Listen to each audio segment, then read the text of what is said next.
Hi there! Welcome back to my channel, Architect TV. Sa video na to, i-develop natin yung ating floor plan.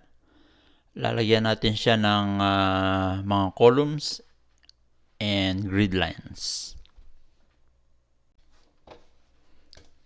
Okay, so una natin gagawin ay gawa muna tayo ng layer para sa column.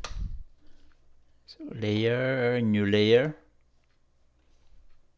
A column. Lagyan natin siya ng color. This one. Double click para maging current. Close na to. So, drawing tayo ng, let's say, 300 by 300 na column dahil ito yung may second floor. P-line 300. Enter. 300. Enter. 300. Enter and close. Then, i-hatch natin para maging solid. Hatch. Solid. So, then siguro i-block natin. Let's convert this to block. Block. Then, name of the block, column. Select object. Then pick.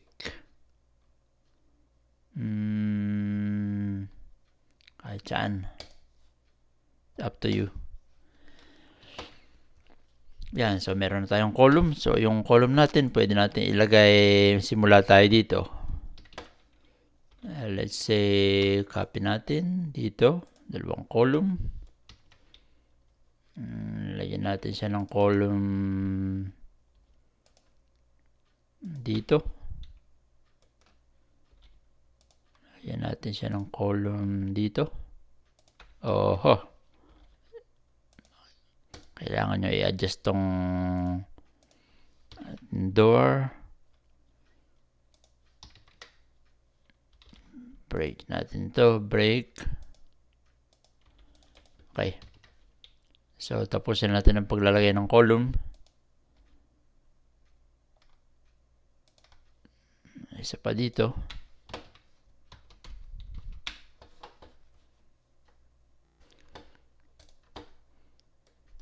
Ito, natapos na natin maglagay ng column.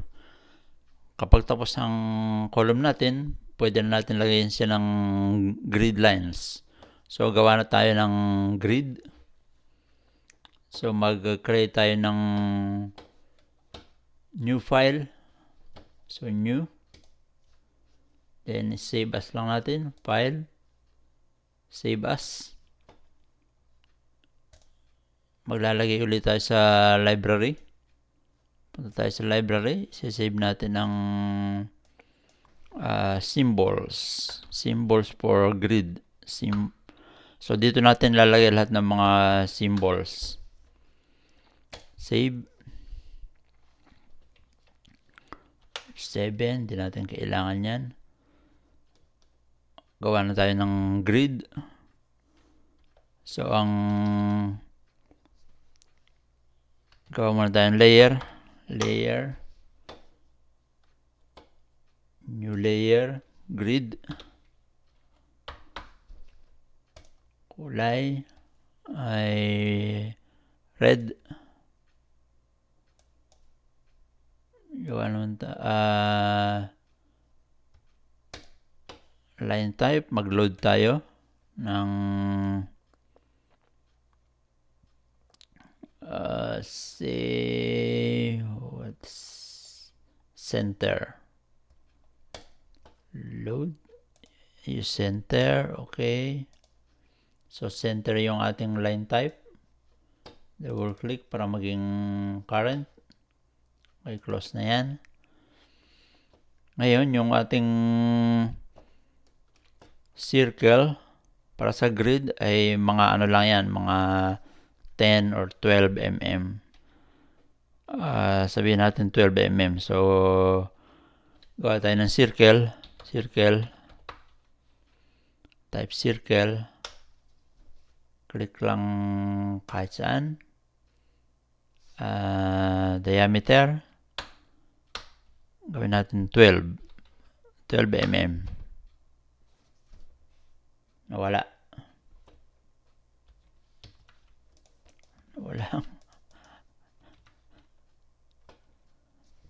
Okay.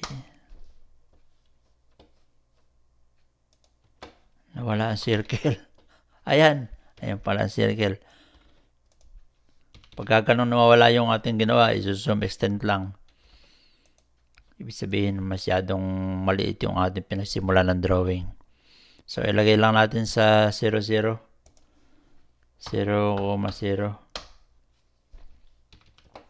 Then, load tayo ng text. Style. Arial. New. Tapos Arial. Arial din yung assign. Okay. Set current. Okay. Text.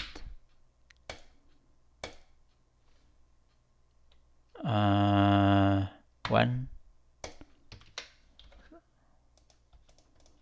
Mali. Hindi yung ganun. Hindi. Ulit. Gagamitin natin ay attribute. Attribute.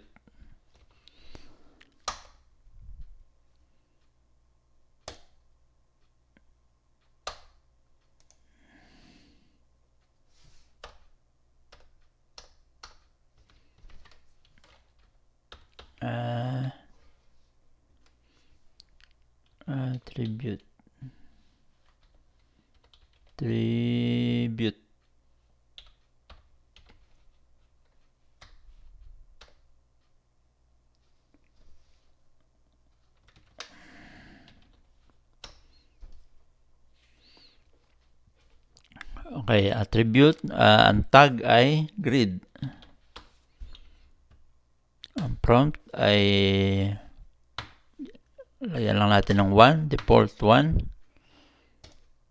Justification, middle center. Para lagi siya nakagitna. Arial and text style. Ito gawin natin mga 5 mm.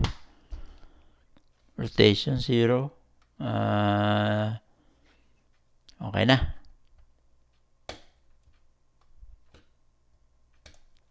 So, ito yung ating grid.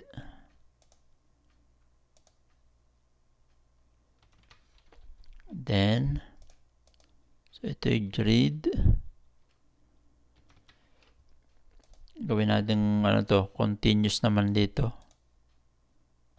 Continuous. Para continuous lahat yung magiging line niya. Tapos, iba-block natin. Create ng block.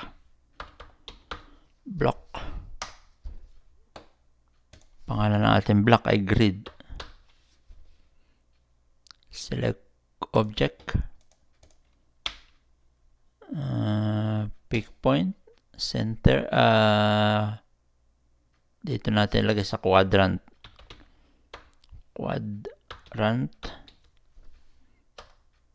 Ito ang ating insertion point. So, scale uniformly.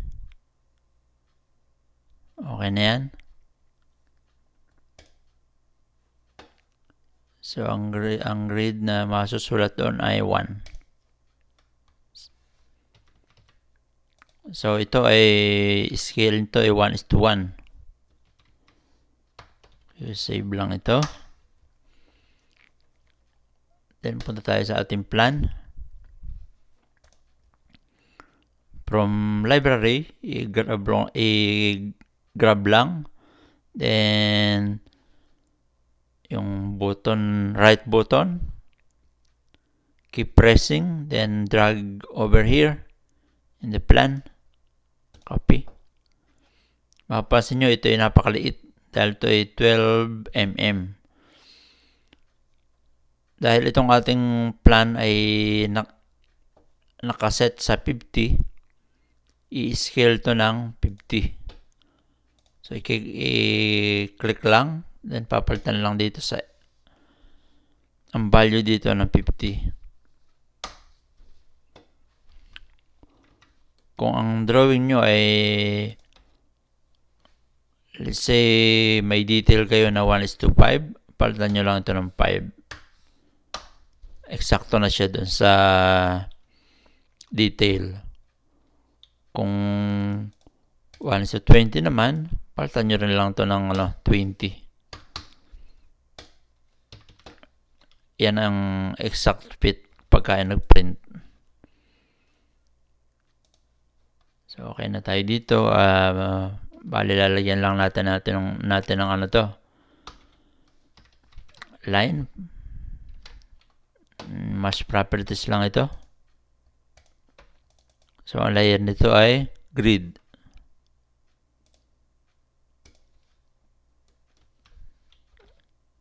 Iusod lang yan. Move ang konti. So, it's up to you kung paano nyo gaano kalayo ang gusto nyong distance sa bubble. Ayan. Isa pa. Meron pa na A1. Dito sa tabi na lang.